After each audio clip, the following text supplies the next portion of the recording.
মধ্যপ্রাচ্যে চলমান উত্তেজনার মধ্যে ইরানের পাল্টা হামলায় কার্যত নাকানি চুবানি খাচ্ছে ইসরায়েল। ইরানের অত্যাধুনিক ক্ষেপণাস্ত্র হামলায় রাজধানী তেল আবিব সহ গুরুত্বপূর্ণ স্থাপনাগুলো ক্ষতিগ্রস্ত হয়েছে। আয়রন ডোম প্রতিরক্ষা ব্যবস্থা ব্যাপকভাবে ক্ষতিগ্রস্ত হওয়ায় আতঙ্কে বাংকারে আশ্রয় নিয়েছে ইসরায়েলের বহু নাগরিক।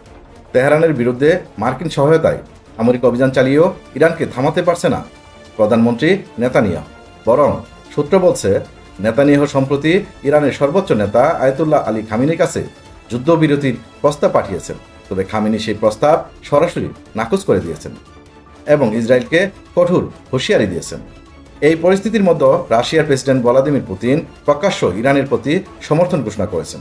পুতিনের ঘোষণার পরই মধ্যপ্রাচ্যের একটি মার্কিন সামরিক ঘাঁটিতে হামলার ঘটনা ঘটে, যা আন্তর্জাতিক কূটনৈতিক অঙ্গনে নতুন করে উদ্বেগ তৈরি করেছে। এদিকে মার্কিন সংবাদ মাধ্যম দ্য ওয়াল স্ট্রিট জার্নাল এক প্রতিবেদনে জানিয়েছে, ইরানের পারমাণবিক স্থাপনাগুলোতে ব্যাপক হামলার পর ইসরায়েল এখন সংঘাত দ্রুত শেষ করতে চায়। এই উদ্দেশ্যে যুক্তরাষ্ট্র আরব মিত্রদের মাধ্যমে তেহরানের সঙ্গে যুদ্ধবিরতির বিষয়ে বার্তা পৌঁছে দিয়েছে।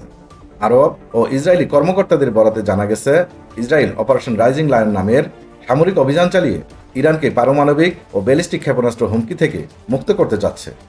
তাদের ধারণা, এই অভিযান খুব শীঘ্রই কৌশলগত লক্ষ্যে পৌঁছাবে। তবে ইরানের অবস্থান এখনও অনড়। যতক্ষণ না যুক্তরাষ্ট্রের হামলার পূর্ণ জবাব দেওয়া সম্ভব হচ্ছে, ততক্ষণ তারা যুদ্ধ চালিয়ে যাবে। টাইমস অব ইসরায়েলকে দেওয়া এক বিবৃতিতে ইসরায়েলের এক কর্মকর্তা বলেছেন, যদি ইরান তাদের পারমাণবিক কর্মসূচি থেকে সরে আসে এবং যুদ্ধবিরতির একটি সমঝোতায় আসে, তবে আমরা এই অভিযান বন্ধ করতে প্রস্তুত। যুদ্ধ থামানোর দুটি পথ খোলা রয়েছে।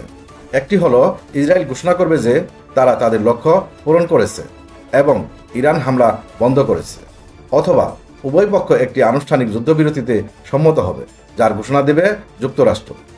তবে বিশ্লেষকদের মতে যুদ্ধবিরতির পথে প্রধান বাধা হচ্ছে ইরানের সর্বোচ্চ নেতা আয়াতুল্লাহ আলী খামেনি, যিনি এখনও প্রতিরোধের নীতিতে অবিচল রয়েছেন। এ কারণেই নেতানিয়াহুর যুদ্ধবিরতির প্রস্তাব এখনও কোনো ফল দিচ্ছে না।